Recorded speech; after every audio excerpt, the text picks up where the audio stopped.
341 people have lost their lives in KwaZulu-Natal during the floods, while dozens are still missing. The emergency services workers have been working around the clock to rescue people and, in other instances, recover bodies from under the rubble.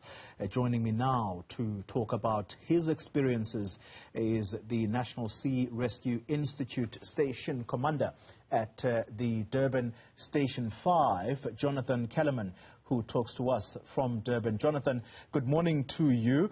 And I can't imagine being in your working space right now. Perhaps the way to kick off our conversation would be for me to ask you, what's the most distressing situation you have come across during these floods?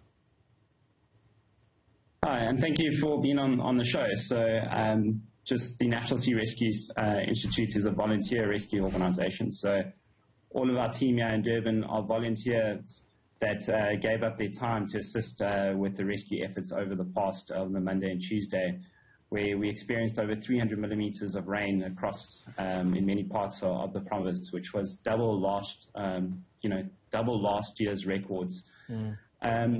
Our teams across Durban arrived at many scenes, which was extremely devastating, with loss of life and fatalities and structural collapses.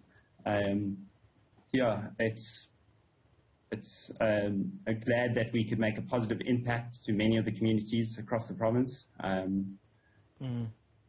How do you train the people that you work with, Jonathan? How do you, in a way, desensitize them that this is the kind of situation that's going to greet you? And I ask you that question because I was completely shocked, and maybe shocked is not even the way to describe it. I can't tell you what it did to me when I saw on social media. That's another aspect, by the way, we're going to deal with.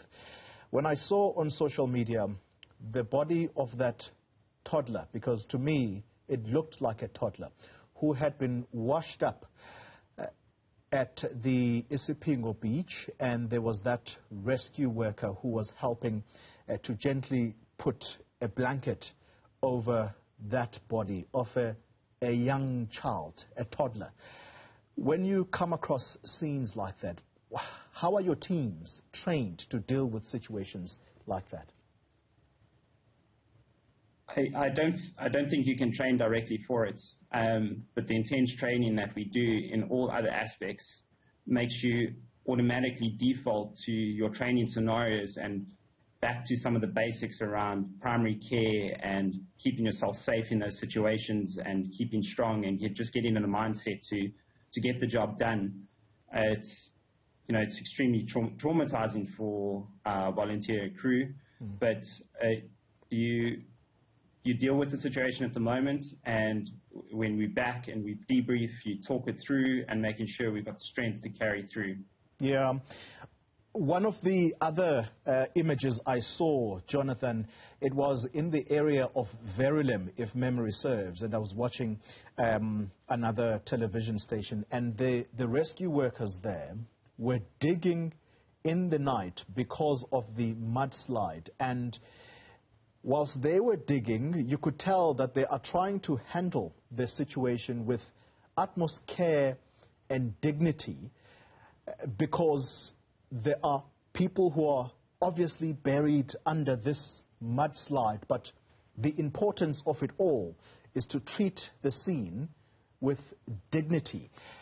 Is there also some kind of training that goes into that? And how much time does it take you? Because you have to do it with care and precision, as I say.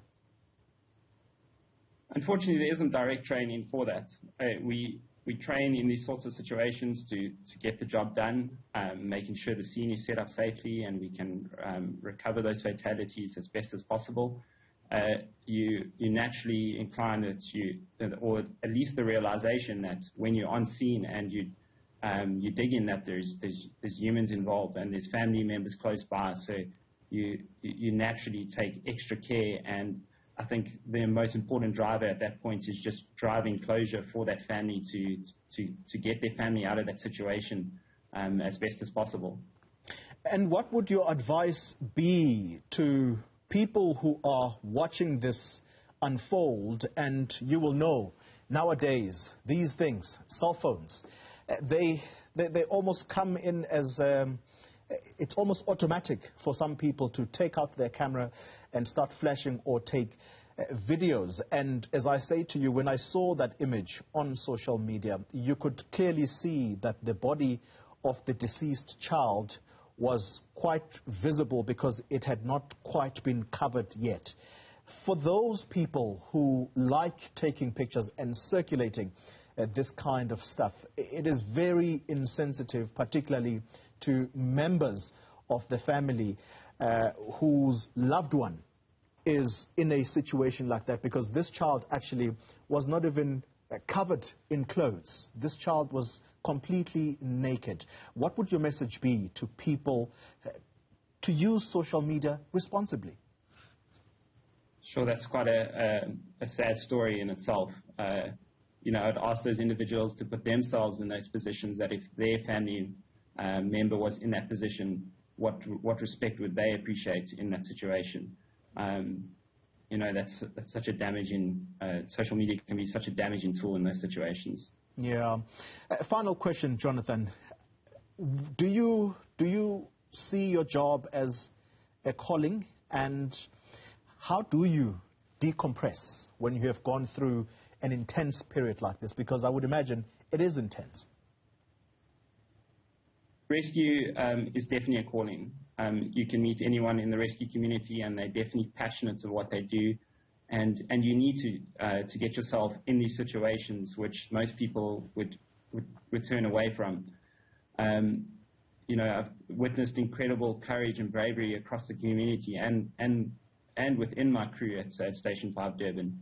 And the only really way to decompress around that is the camaraderie that drives us in the end of the day. So having the conversations around this and really just reflecting on the situation and not letting things hide and bring it to the front. It's interviews like this that get the message out that the bravery of the rescue crews that were out there over 2 days really impacted, and the many lives saved.